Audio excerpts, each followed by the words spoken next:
out. So today I am lucky enough to have some really great CISOs here with us today, and we know how busy all of you, all cybersecurity practitioners are really crazy busy, and we appreciate you all taking the time today to spend the day with us, and I'm really appreciative to our CISOs for being up here and participating in this panel. So today, Connie Matthews, as many of you know her, she's the founder and the CEO of ReynCon Educational Services and Training. She is going to moderate the panel today, and the topic is new SEC rulings, White House and other regulations that companies needs to be aware of. I am going to let her have the honor of introducing or passing the mic so each of the CISOs here can introduce themselves. So everyone, let's welcome our group of speakers up here.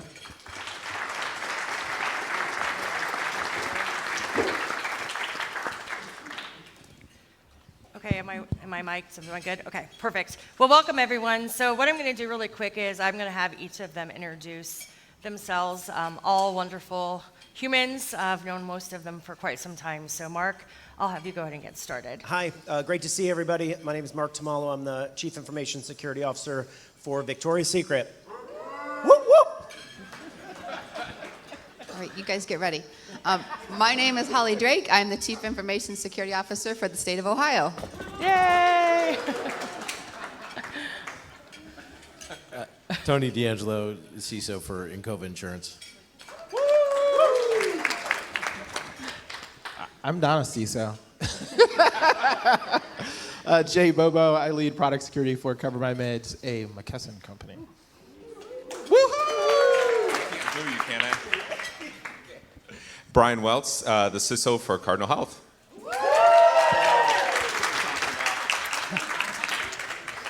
Obviously a very well-loved bunch from the applause. So how we're going to get started, I have a series of questions I'm going to ask, but Mark graciously volunteered to talk a little bit about, by show of hands, how many have looked or read any of the new SEC requirements that just came out, like 2 weeks ago, I think? And then the other one is from the White House. Has anyone looked at that? So not as many people. So Mark's going to kind of explain what that looks like, and then we'll get into questions. Thanks. So in a nutshell, I mean, it's a SEC document, so it's fine print, and it evokes sleep very quickly. But since it deals with our industry, we thought we'd read it.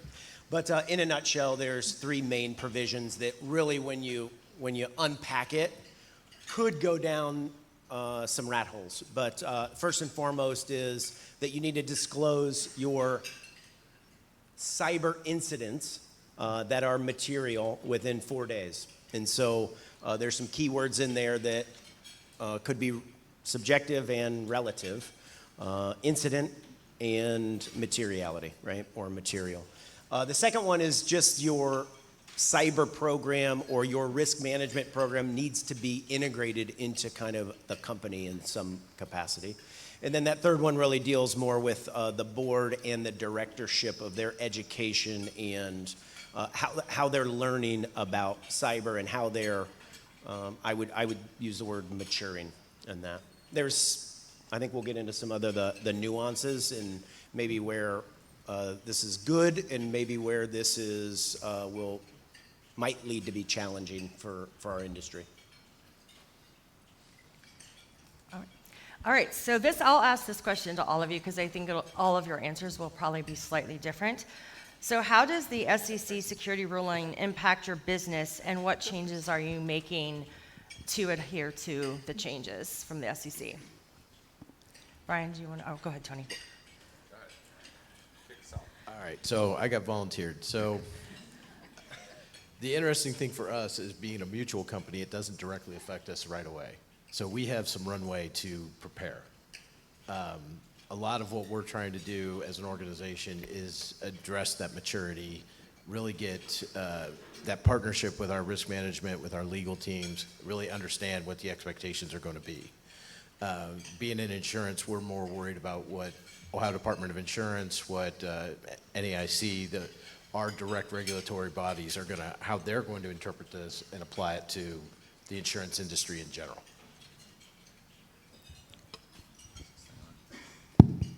There we go. It is on. So obviously, as a publicly traded company, this impacts us as well. I would say in terms of changes that we're making, we already have a lot of the infrastructure to support this in place, right? So one of the key parts of our organization is what we call our disclosure committee.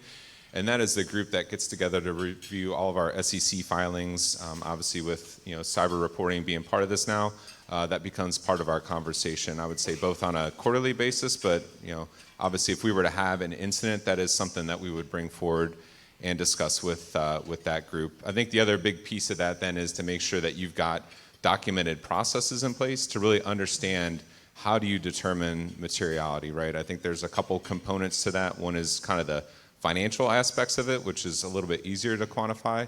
But it's those other things in terms of what are the brand and reputation impacts of an incident, or impacts to patient safety and things like that. So making sure that you've got that documented is going to be a big part of that, and following it consistently. Holly, do you want to go next? So I'm a little bit similar to Tony. I work for the state of Ohio, so we have a little bit of time to think about how we're going to react to the SEC ruling. But I think one of the pieces we're looking at and we're seeing that's been interesting is when you look at these 8K filings and these other filings that are coming out, you get a window into some of your vendor partners and what their security practices are. How they interpret materiality has been interesting to see as we're sort of watching this world unfold. And similarly, we're sort of waiting to see how our more direct regulators and overseers are going to, what their reaction will be to this. And in the meantime, we just continue to build and grow a robust cybersecurity program, which we'll talk about in a later question. Jay, do you want to go next? Yeah, I was going to say incident response, I think, is something where I'm noticing in my conversations with within our own organization, but also with CISOs, like, hey, we need to make sure that we're on the same page as far as that stuff. So that's, I think, one thing that really sort of stands out that we'll see. I think the other thing as well is that going through that entire 183-page document is that, they very clearly say that just because you have something that happens, at the vendor level or third-party level, you still need to disclose. So, making sure that you have a lot of support for your third-party risk practitioners in that program, tightening those things up. Because if we look at, really, there's a new class action lawsuit tied to MOVE-IT almost every day right now. So, we need to really think a whole lot about what our program looks like as a whole, so we can communicate effectively within our organizations. Mark? Like Brian, as a publicly traded company, I probably should have said this. I think the date's December 15th is that it goes effective this year. I think if you're a smaller company or you're not publicly traded, it's June of 24 or 270 days-ish after it goes effective. But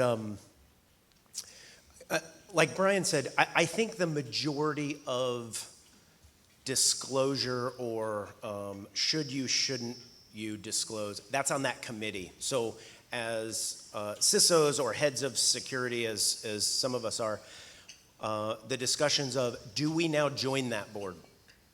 Or that committee, not the board, that committee. Some of those conversations, does it matter? Some of the wording deals with third-party risk management, as well as what is the percentage of your program that is outsourced to a third party.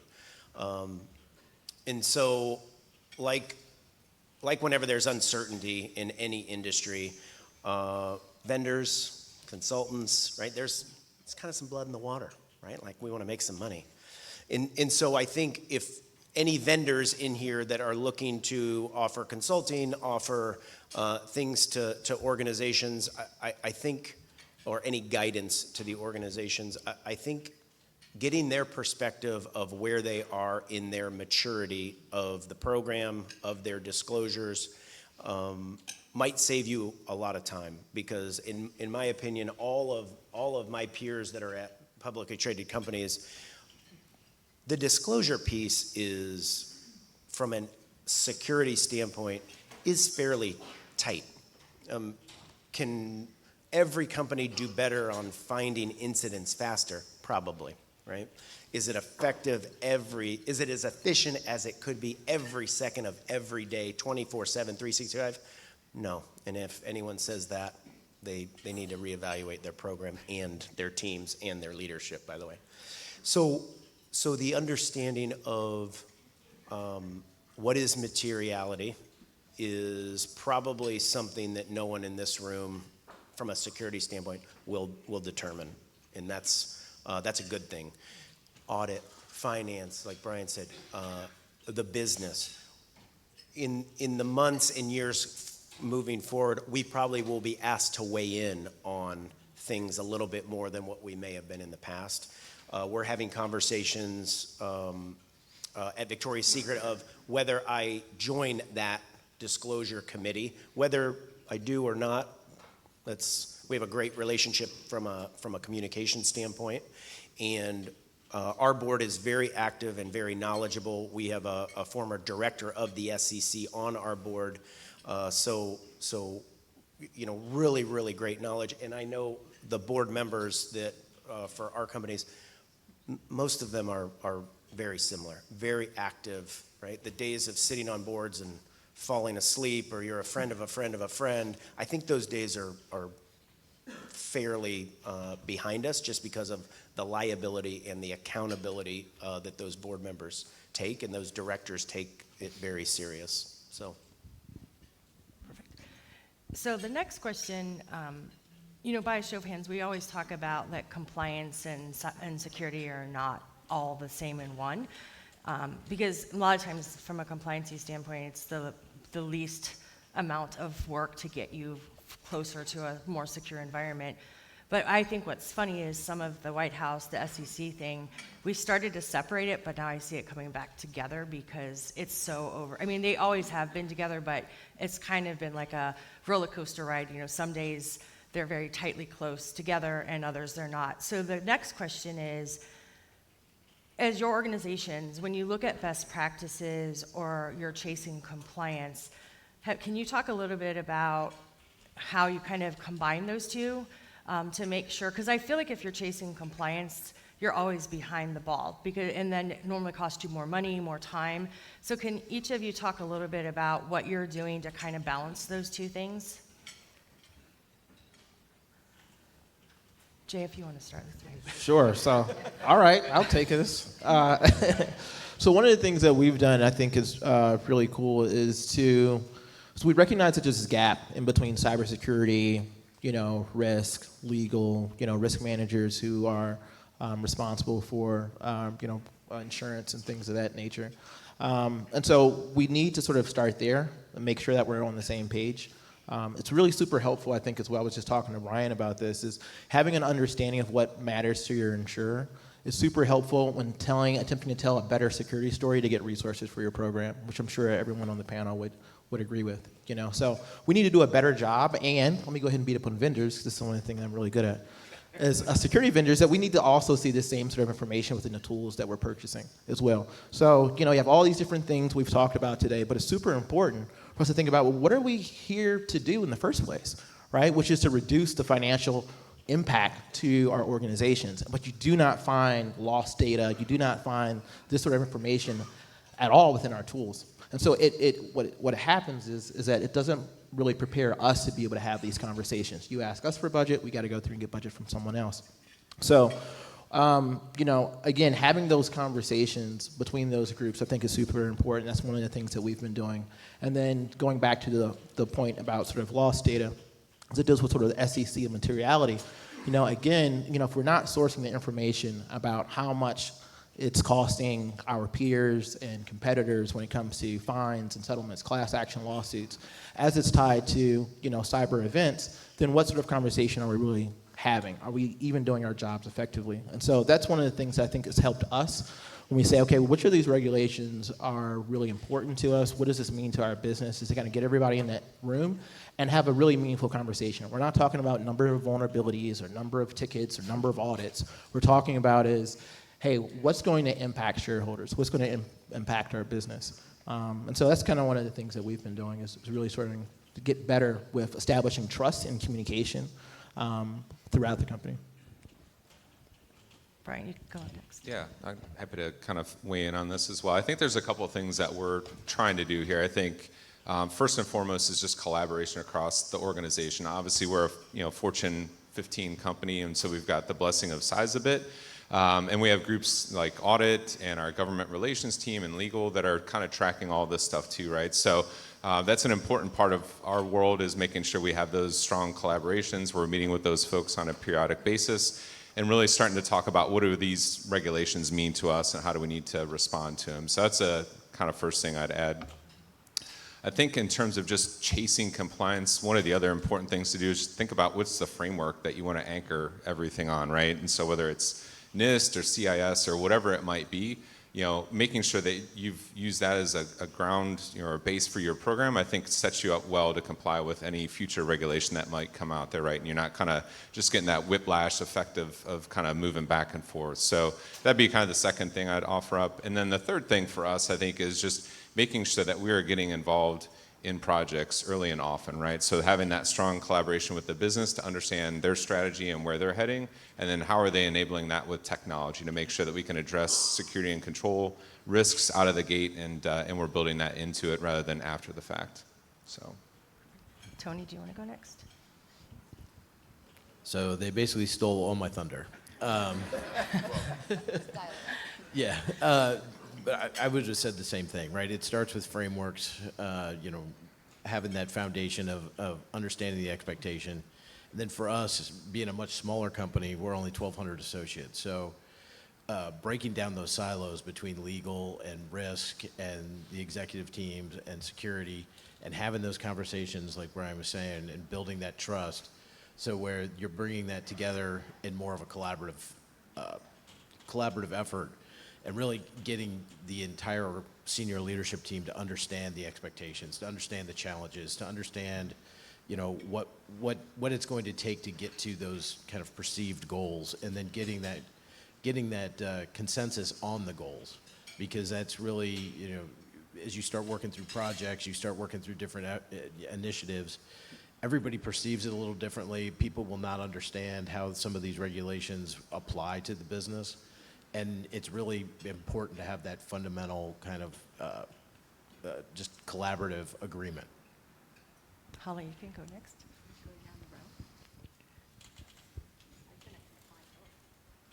So I've been a compliance professional most of my career, actually all of my career, and I love compliance. I think it's a great way to anchor around common terminology, and I really think it's a way that you can understand risk and who can accept risk and how you mitigate risk. And I think compliance gives you a really good framework for thinking about that holistically.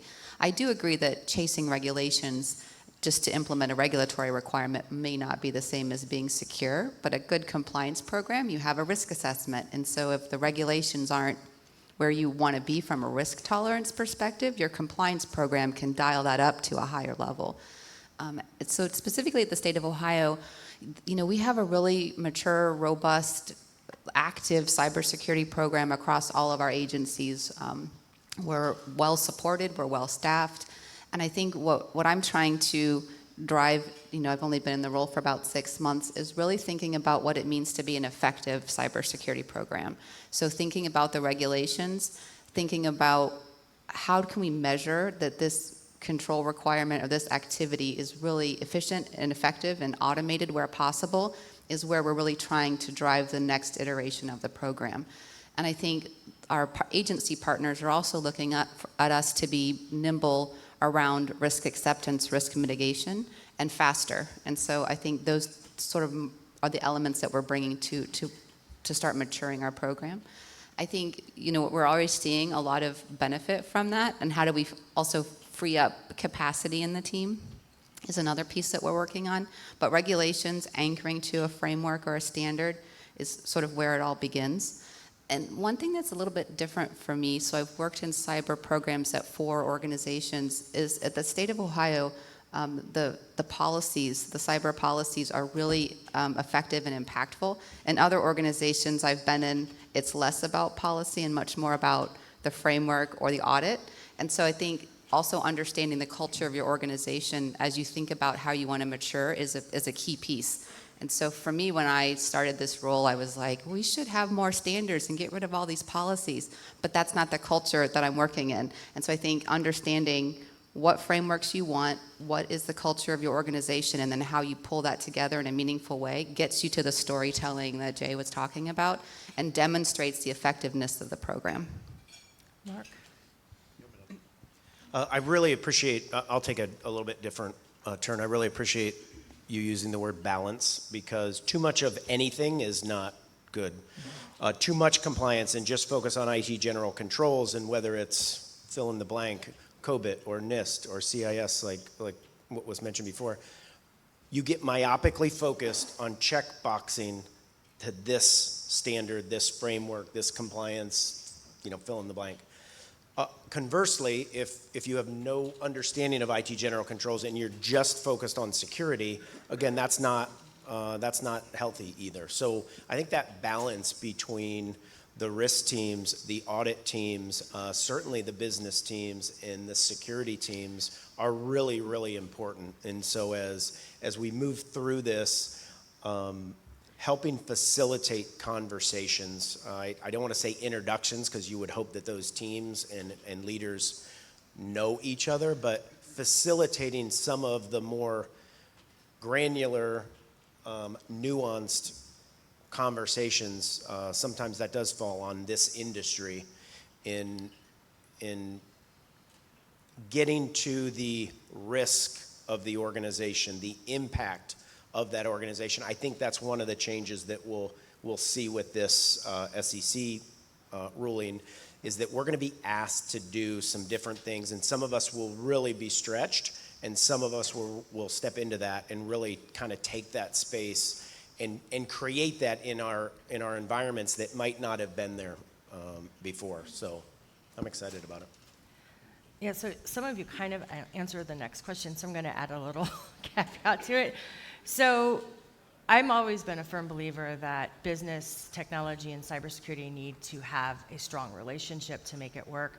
We all know that if you don't have people up on the top supporting what you're trying to do, it makes it really hard to build a security program. Do you think that with the new White House and the SEC and all these other things, like there's a whole bunch of talk around AI, we know they're going to have some controls around that. Do you think it's going to strengthen the relationship between cybersecurity and the business, or do you think it's going to be a little more difficult? So Brian, I'll go with you first. Or you can say pass if you want to. I'll pass. Yeah, exactly. That's a great question. We are fortunate. We've got a very good relationship with our executive leadership team. They're very supportive of what we're doing, and we have a seat at the table, right, to talk through those particular risks. So I don't know that the White House strategy on cybersecurity or the SEC rulemaking will have a significant impact on that per se. But it definitely leads to a lot more conversation around cyber risk, right? I think Jay and I were kind of talking about it before the panel discussion. Like before, we used to have to use kind of the whole fear, uncertainty, and doubt to scare them into spending money. Like they're seeing enough in the headlines today where they understand it's real risk. They're seeing their peers get attacked and have large breaches and claims and things like that. So it doesn't take much to get their attention, with it nowadays. Tony, I'll have you go next. I'm trying to rotate it so if you guys, not always the last person. Sure. So I think that we're very much in the same space, right? So we've got a seat at the table. We've got a good relationship with our executive team. Like I said before, these don't directly affect us right away. We've got some runway, and I think having that runway just further cements those relationships, right? It just continues to provide opportunities to have the conversation, build out more cybersecurity awareness, better understand what the business is trying to achieve, and really get that balanced alignment as we try to move forward. So I think it's really about the relationships, and once you get all parties to kind of understand both sides of the equation, everything gets better. And then Mark, I'll have you go. I'm trying. Did you say me? Yeah. I had something to say, and then I looked at my notes, and I have something else to say. Wait, you have something to say? I'm shocked.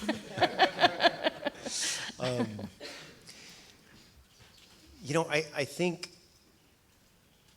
the idea of, if we look at the legal community, generally speaking, if we look at the audit, compliance, IT general controls community, we tend to move in mass.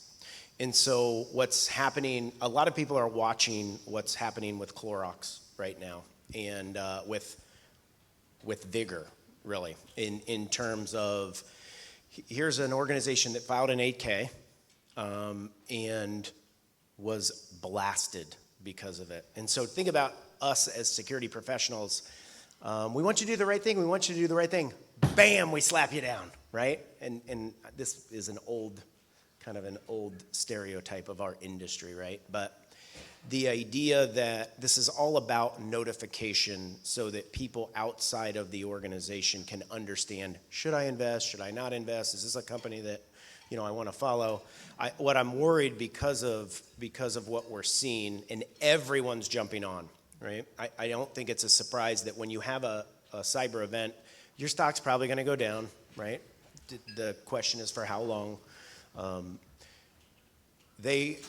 Clorox was supposed to announce $150 million in profit this quarter. They're going to report a loss of anywhere between 35 to 70 cents per share. That's a huge swing. I think I read the breach has already cost them $22-ish, $25 million, like hard costs right now. And so they're feeling it, and that team is working really hard to figure it out. But here comes everyone else, right? Everyone's lining up to kind of get their piece. I think what I'm worried about, I read something that either S&P or Moody's have said this may affect their credit rating.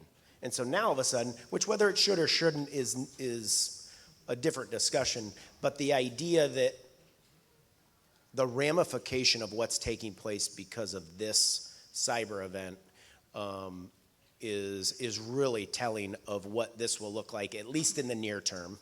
And I think, I say all of that just to say this, is I can see those communities that control some of the wording that comes out in 8Ks, 10Ks, 10Qs.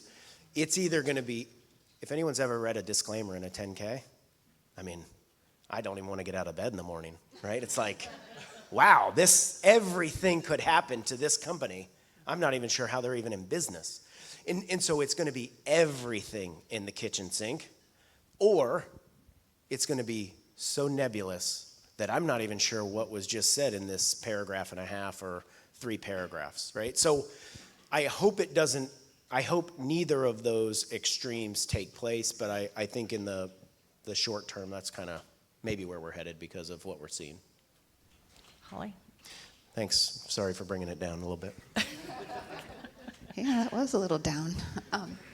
You know, I was going to take a little bit of a different spin on this. I mean, as cybersecurity professionals, we all rely really heavily on our partner vendors to deliver a cyber program, right? So it's not just my rockstar team that's here today that does great work, but we rely on security vendors, we rely on technology vendors to be secure. And I think when I see these things from the SEC, the White House papers a little more, of course you should be secure. I wonder about innovation, and I wonder about the startup community. So how many of you have like a little startup thing going on the side? No one? Okay, there's a handful. I knew you'd have one. And I think what I'm interested in is I have a lot of friends that are trying to launch startup communities. A lot of them are doing cyber. And they're being asked when they go out for their first paying customer, can I have your SOC 2? Like, how many startups have a SOC 2? And so you're a super rock star. But I think this starts becoming impactful to our industry because we're looking for new cyber vendors to start bringing innovative approaches to a cybersecurity program, to be thinking innovatively, using more automation. And if their hurdle is every SEC regulated company is going to hit them with, do you have your SOC 2? It's going to thwart their ability to launch. And we're looking for the next innovator in cyber to help us be more efficient in a cyber program.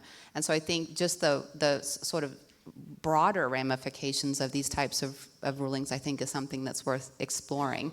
And I can tell you that my agency partners they want to go for big, obvious companies that fill a niche, but they're also looking to engage small, innovative, new ways of thinking about, fisheries and hunting licenses. And that isn't always from a Microsoft, right? It's usually coming from a disruptor. And how do we have the disruptor have the space to be creative and develop, but they still need to be secure? I think it's going to be an interesting paradigm that we'll be wrestling with over the next couple of years. And then Jay, do you want to? Wow. This is all great stuff. Oh my goodness. I wanted to talk about Clorox. I'm happy you brought that up. There's just so much, and then what you said about the startup thing. Oh, that's awesome. Everybody made really great points. So I want to touch on a couple of those things, and I'm sorry if this is slightly off topic. No, you're good. But so compelling stories, one of the things I think we have to remember in cybersecurity that we forget all the time, and our vendors do as well, is that humans are not logic processors, right? We're story processors. But what we do is we shuttle around all this logic, and we're like, why don't you understand? Why don't you understand? And stories like Clorox are great because we have something that we can verify, something we can validate, and we need to establish more trust between us and the folks in the business. I was just talking to Brian about it. Oxford had put out a study with, I can't remember the name of the company. They're focused on resilience. And they went through and they interviewed a bunch of CEOs. And the CEOs said, from massive publicly traded companies internationally, he said, we don't trust folks in cybersecurity because we feel like what they're doing is they're angling for more budget. And they're trying to scare us, which is what Ryan had mentioned.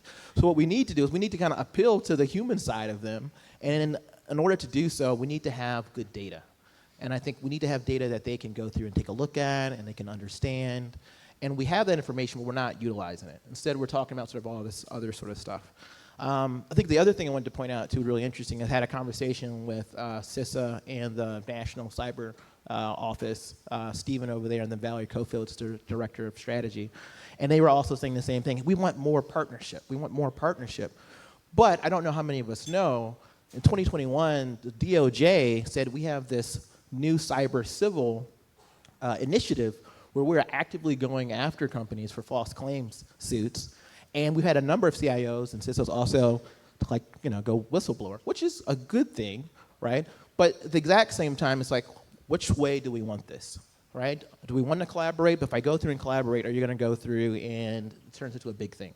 So I think, again, this comes back to communication and trust, right? The tools and technology are absolutely great. We can talk about AI and all that other sort of stuff. But what we need is we need more trust between us and them. There shouldn't even be a us and them. It's a we thing, right? And then from there, we can identify sort of how we're going to deal with AI and how we're going to, institute some of these great tools that are out there. But that's just my POV. I'm probably wrong.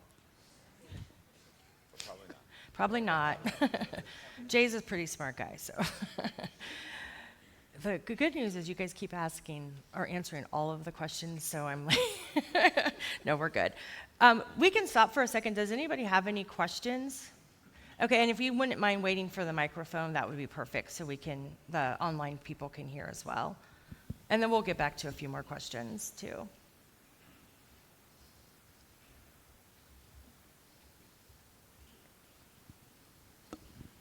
Going back to Mark's opening statement and some of the comments that Jay made about materiality, what do you believe are the implications of, the SEC says now you have to report to us in 4 days.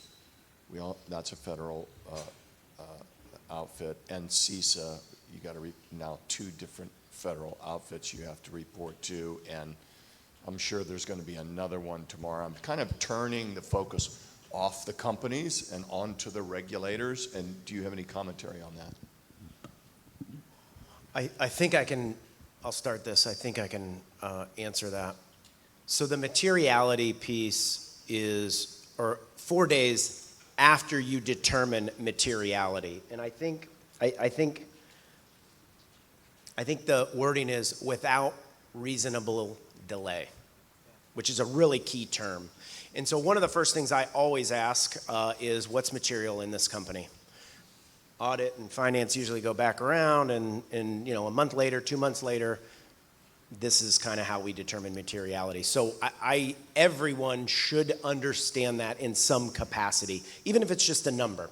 And because it is subjective, it's not always just a number, right? And in a $3 million incident may, after time and lawsuits and state attorney generals, might be 4 to 5 times what that actually is, just because of the public interest. So there's a respite period where you can actually investigate and you can actually figure it out.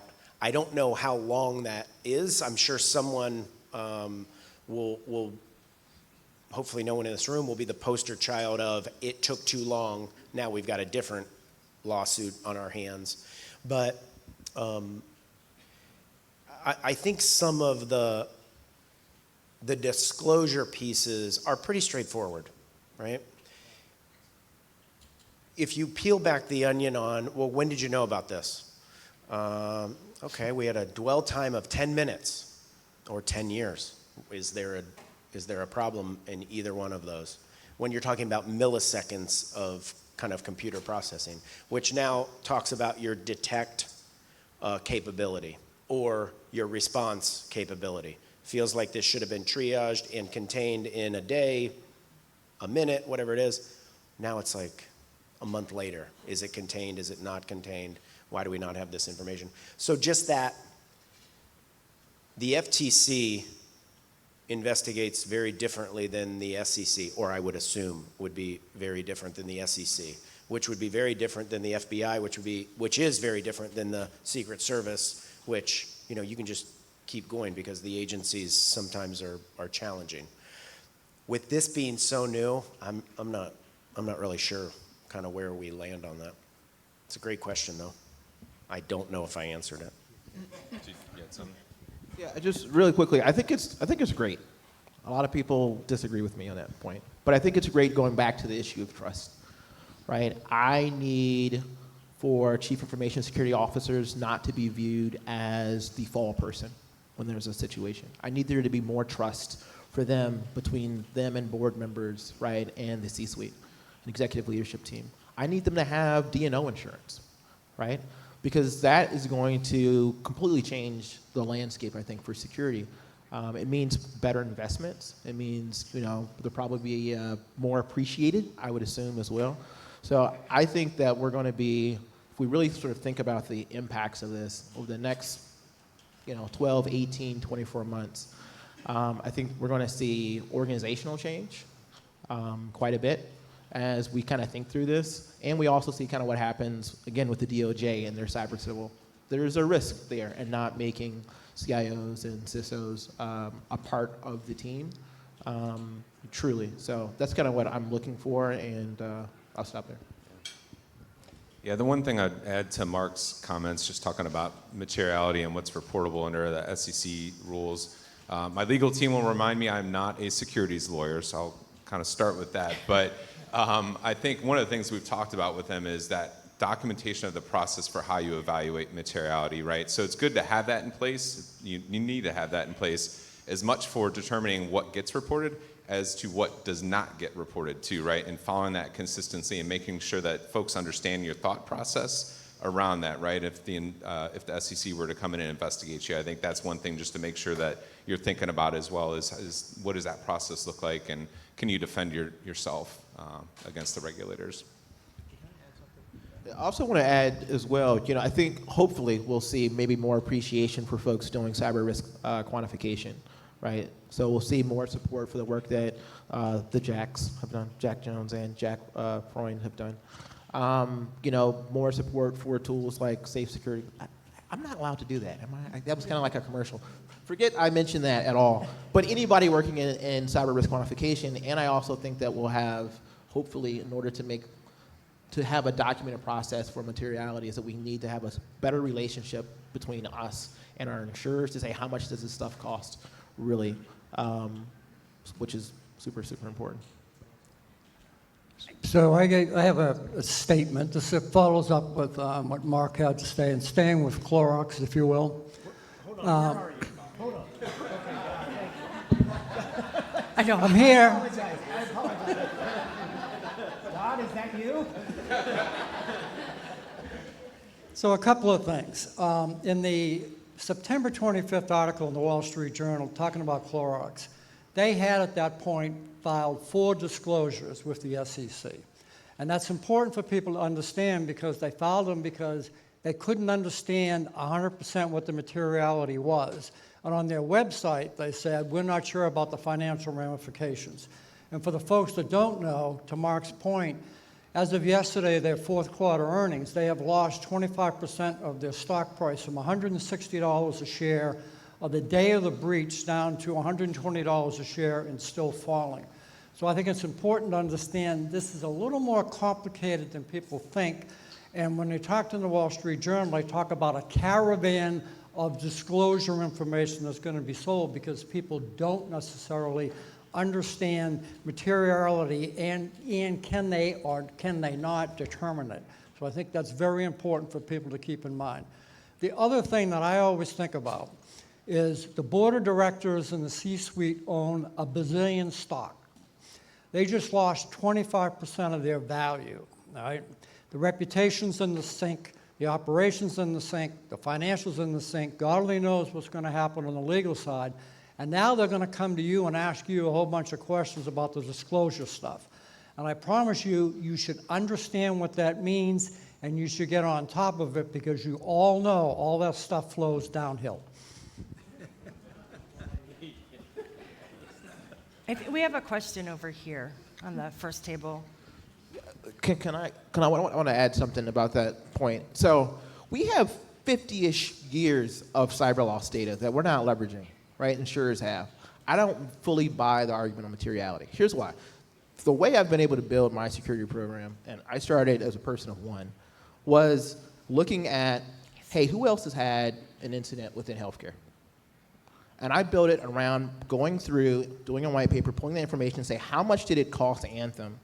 Biggest breach in healthcare history, 83 million records, a little less than $500 million. Do you know how that resonates really well with business? I need a fraction of this in order to prevent that.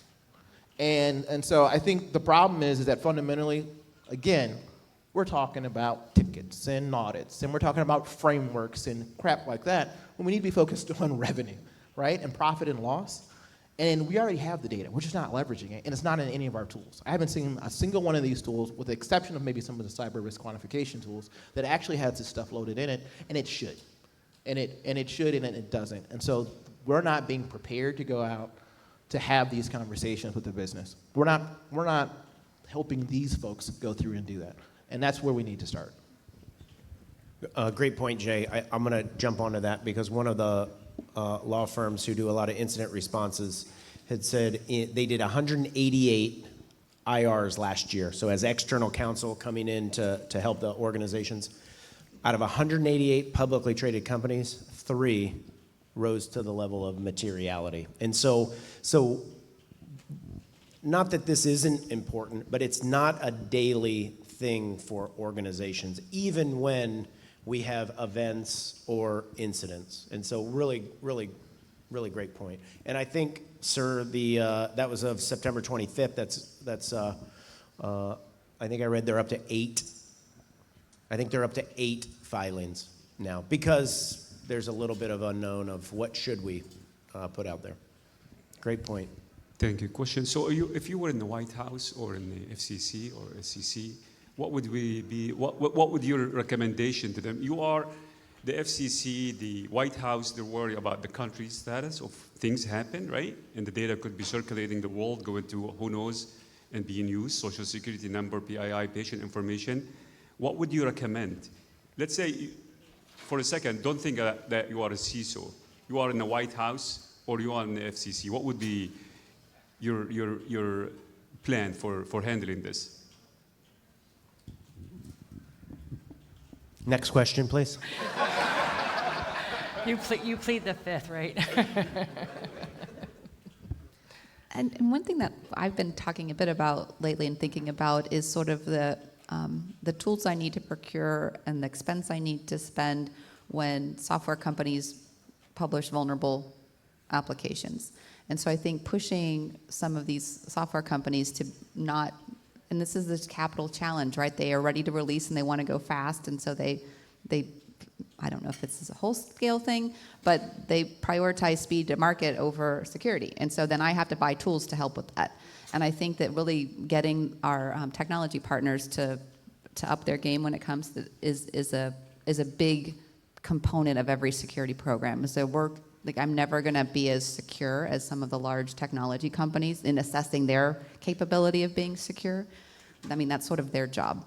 And we're put in this position where I have to think about assessing a vendor and then having an opinion about their security practices, which just is in this weird circular loop of I can never do that effectively.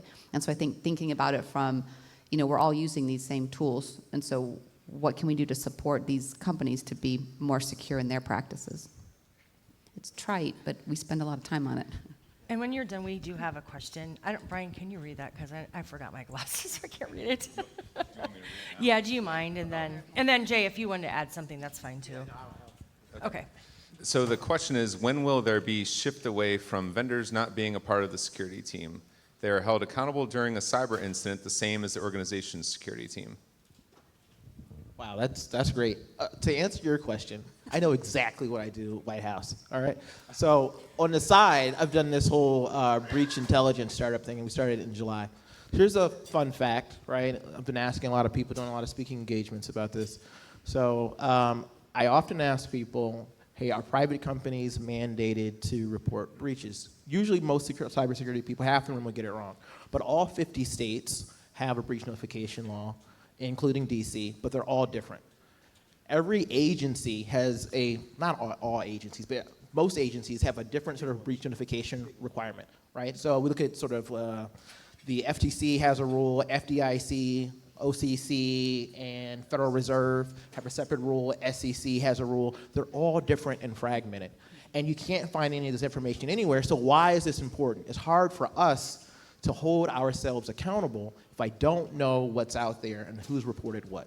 That's something that the administration can help with, legislators can also help with, is that we have this fragmented rules all over the place. What are we going to do about this? That's number one. Number two, we've also had a number of regulators focus on, hey, how do we tie things together between cybersecurity and insurance? It's very hard. I was just having a conversation with Dr. Jack Freund about this. It's really hard to get claims data. So if I don't know how much it costs when we get security wrong, then how do I have a more meaningful conversation with the board, with shareholders? And so if we can kind of help pull some of that data together so we have more transparency, it'd be much easier for us to advocate for our work. So that's to answer your question, that's what I would do if I had the power. Do you want to repeat the question? Just that question up there? yeah. Well, while they're doing that, just to Vendors being on the security teams, when is that going to happen? But for the online question, I think that's going to be a really hard situation for organizations, right? Just speaking for our organization, we're not big enough to have enough clout with a lot of the large security vendors to really move the needle. To say, contractually, you're going to be just as accountable as we are. And that's where I think this is really going to be. It's going to come down to procurement teams and legal teams really getting much stronger contractual language out there. Because, if you have a good partner, they want to help at the time of a breach. They want to help do those things. They should have buy-in for your organization. But contractually, you're going to be at odds because they're going to want to back away and not be held accountable for anything that's happened, even though it could be a fundamental flaw in their solution. So that's where I think you're going to have you're really going to have to work with the legal teams, your contract groups, and really stiffen those contract terms and make them buy in. Well, and I It think doesn't make it any better if you're a big company. yeah. Trust me. Well, and I think that's why it's so important for folks like you and your teams to collaborate. I mean, I know Victoria's Secret's gone to Cardinal, doing those things, because if you guys have a collective one voice, it's going to be hard for them to ignore it. I mean, because think about just is it a security, well, it is scary, but like when Zoom, if you guys remember, like they automatically turned on everything and every one of your meetings would be going into their AI engine. Within like hours, there were a ton of companies were canceling our contract with you. So there is power in all of you guys coming together because everyone has different size companies, but if everyone's coming to them, it's going to be really hard for them to ignore that. Anybody else? Tony, you did such a great job. Does anybody else have any questions? I'm not sure how we are with time. I don't have a clock on, so. Right at 1. 1, okay. Do we have a few more minutes or? Okay.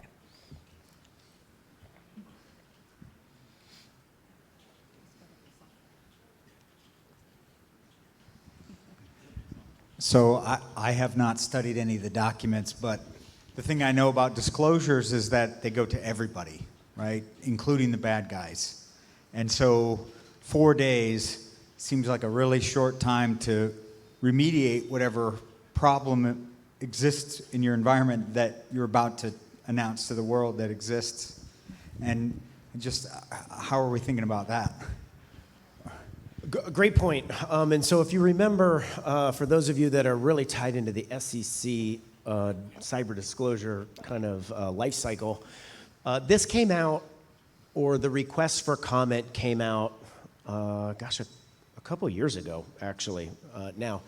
In the original wording was a little bit too detailed, and the feedback that was given from the community was, listen, this is kind of what you're asking is kind of a roadmap to people who might want to exploit some of that stuff. So I feel like they actually did a good job of moving the needle and kind of changing the wording that is a little bit nebulous. But to Jay's point, from a consumer standpoint, this is a good thing. If we as corporations screw it up, we could easily screw it up because of fear, because of legal maneuvering, because of, fill in the blanks of everything we've seen, over the course of our careers, right? But the SEC in its in the request for comment compared to the final ruling actually backtracked on some stuff. There's one provision I think that they selfishly for our industry, if they would have held the line on, it probably would have put more more cyber professionals on boards, right, wrong, or indifferent, but they backed off that wording a little bit. And so, but great point. But you think about that, there's not enough CISOs in this country to serve on every publicly traded company. Right. So I think part of it is the whole, having that experienced person. I think that's why they changed it. I mean, I don't know that for sure, but yeah. Brian, there's one more question from the. Oh, is it? Okay. Okay. Same one? Okay. Does anybody else have any questions?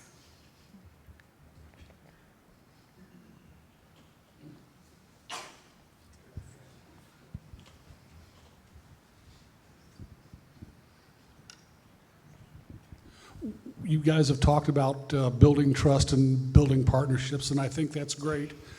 I've been reading about a movement that's starting that some organizations are evaluating the effectiveness of their security program first by how well they keep the organization secure, but then also by how light a touch the security practices, tools, and policies have on the productivity of the organization.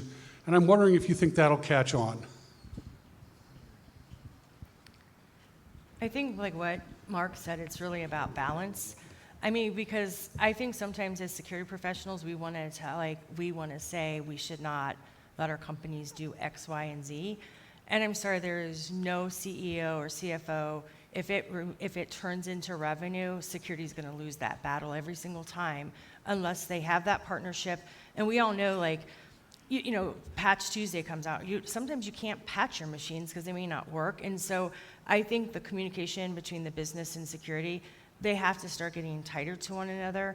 And there's just got to be open, honest dialogue between the two because, we have to be right every time. Hackers need to be right one time. And so we're trying to manage our risk to the best that we can. And sometimes, we all know, Mark, you and I have talked about this where, our jobs in security are advisors.